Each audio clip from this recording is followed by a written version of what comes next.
स्थानिक वृत्तवाहिनीवर प्रकाशित झालेल्या एका बातमीनुसार घोटी पोलीस स्टेशनच्या हद्दीमध्ये टाके देवगाव याच्या हद्दीमध्ये येणारे बर्ड्याची वाडी या ठिकाणी राहणारे हाडोगे म्हणून कुटुंबीय आहेत.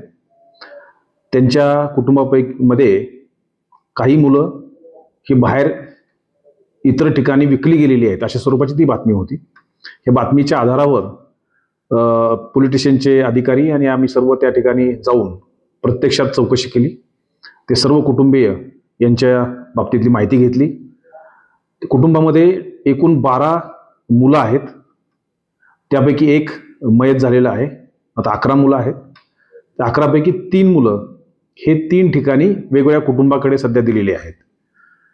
ज्यांच्याकडे ती दिली होती त्यापैकी 2 कुटुंब हे आपल्या जिल्ह्यामधील नाशिक जिल्ह्यातील असल्यामुळे ते आणि त्यांच्याकडे ज्यांना सांभाळण्यासाठी दिले होते त्या लोकांना सुद्धा परत आणलेलं आहे.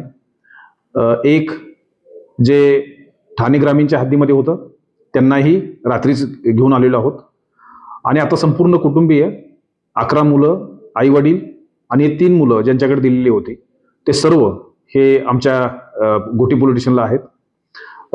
चाइल्ड वेलफेअर कमिटी याचे सदस्य त्या ठिकाणी आलेले आहेत.